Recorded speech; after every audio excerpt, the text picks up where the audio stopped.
అందరికీ నమస్కారం. అయితే ఇప్పుడు తెలంగాణలో మొత్తం సమస్యలన్నీ పక్కదారి పట్టిపోయినాయి. ఒకటే ఒక టాపిక్ ఇగ. అసలు నిన్నటి నుంచి, మొన్నటి నుంచి 2 రోజుల సంధి చూస్తున్నాము.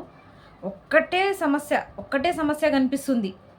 ఏందంటే మల్లన్న, కవితక్క ఇద్దరే. ఇద్దరిదే సమస్య కనిపిస్తుంది.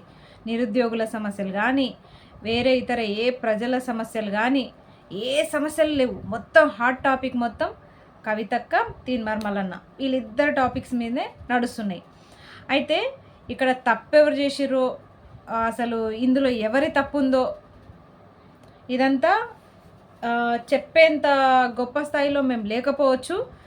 కాకపోతే నేను కవితక్కకి ఒక రిక్వెస్ట్ చేస్తున్నా. అక్క, మేము కూడా తెలంగాణ ఆడబిడ్డలమే, మేము కూడా అగ్గిరవ్వలమే. కానీ తీన్మార్ మల్లన్న ఒక సామెతని మీ మీద అన్నారు అని చెప్పేసి మీరు ఇంత బాధపడుతున్నారే, మరి ఆ రోజు ఈ ప్రభుత్వం నన్ను ఒక అమ్మాయినని, ఒక మహిళనని ఆలోచించకుండా అసలు నన్ను దారుణంగా నేనున్న రూమ్ దగ్గరకు వచ్చి నన్ను అరెస్ట్ చేసి చాలా ఘోరంగా నన్ను తీసుకెళ్తుంటే మొత్తం జనాలంతా ఇట్లా మొత్తం కోళ్ళ పందాలు చూసినట్టు చూసిర్రు.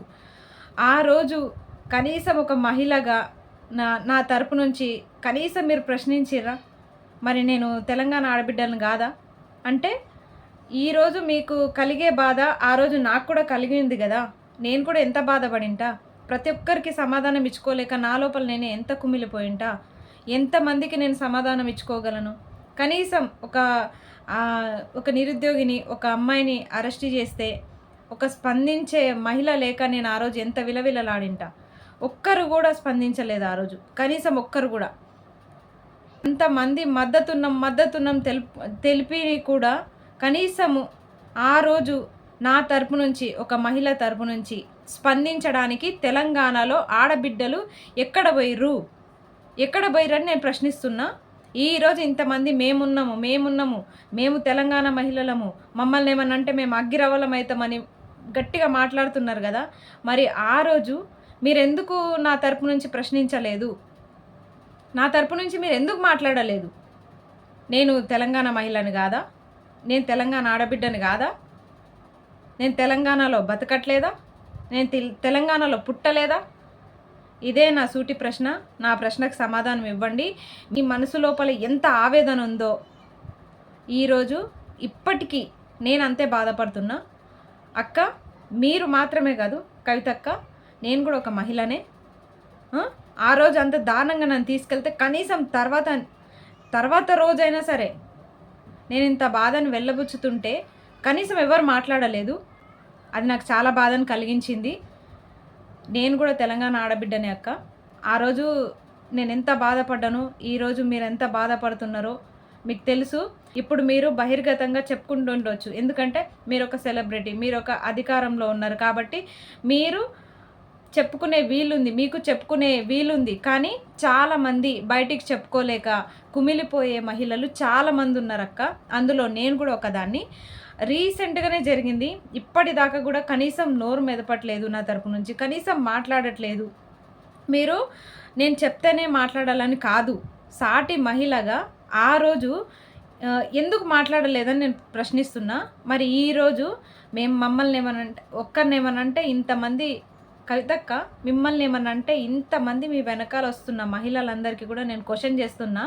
అసలు ఆ రోజు మీరు ఎందుకు క్వశ్చన్ చేయలేదు? ఒక మహిళని అట్లా తీసుకుపోవడం, అరెస్ట్ చేయడం తప్పు అని చెప్పేసి మీరు ఎందుకు క్వశ్చన్ చేయలేదు?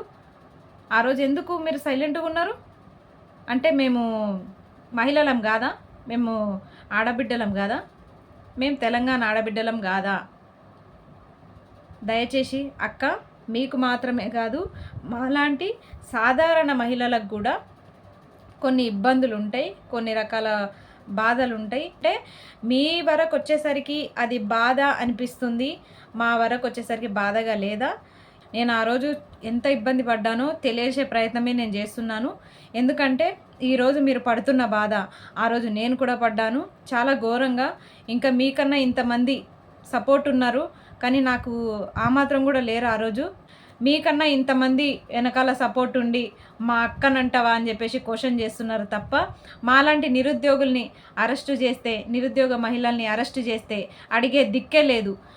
అయితే నా బాధ ఏందంటే, ఈరోజు ఇంతమంది మహిళలు సపోర్ట్ చేస్తున్నారు కదా, ఆ రోజు మా తరపు నుంచి కూడా క్వశ్చన్ చేసింటే బాగుండు అని నా ఆలోచన. అంతే, అన్యథా భావించకండి. నేను నా బాధను మాత్రమే వెలిబుచ్చే ప్రయత్నం చేస్తున్నా, అంతే. నమస్తే.